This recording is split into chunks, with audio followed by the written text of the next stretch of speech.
Magandang araw sa inyong lahat at welcome sa aking channel. Wala raw plano si Julia Montes na mag-travel ngayong panahon ng Kapaskuhan. Baliktad nga raw siya na kung ang ibang artista o ibang tao na nagbabakasyon kapag Pasko o may okasyon, si Julia ay mas gusto daw na nasa bahay lang at magluto ng magluto. Mahilig talaga akong magluto, ani ni Julia. Natikman na nga ni Alden Richard ang luto nito na madalas nga raw dalhin sa shooting nila ng pelikulang 5 Breakups in a Romance. Napakasarap magluto ni Julia. Lahat ng pagkain na hinanda niya, kinain ko.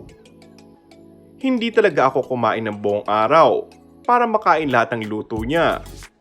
At standby lang kayo dahil may i-announce siya tungkol doon, sabi ni Alden. I-announce ko yun kapag kumain ka ng menudo na luto ko, biro ni Julia. Nabuking nga raw na menudo raw ang hindi talagang kayang kainin ni Alden.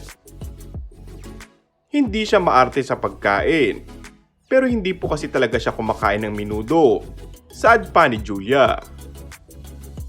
Tila marami naman ang na-curious sa sinabi ni Alden na i-announce ng aktres. Hula ng ilan ay may kinalaman ito sa plano ng business nila ng boyfriend niyang si Coco Martin. Gusto ngang magtayo ng sariling resto ni Julia, kaya umano siya bumalik sa pag-aaral. Ayon nga kay Julia, who said you can't wear uniforms? Studying while having the luxury of having my favorite coffee. Thank you Soteville for helping me step by step, achieving my dream on putting up my own restaurant. May mga nagsasabi na pinagkikwit na ni Coco Martin si Julia sa showbiz para makaiwas sa mga issue.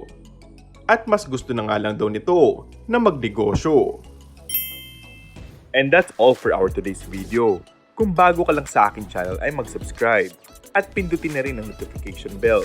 Maraming salamat!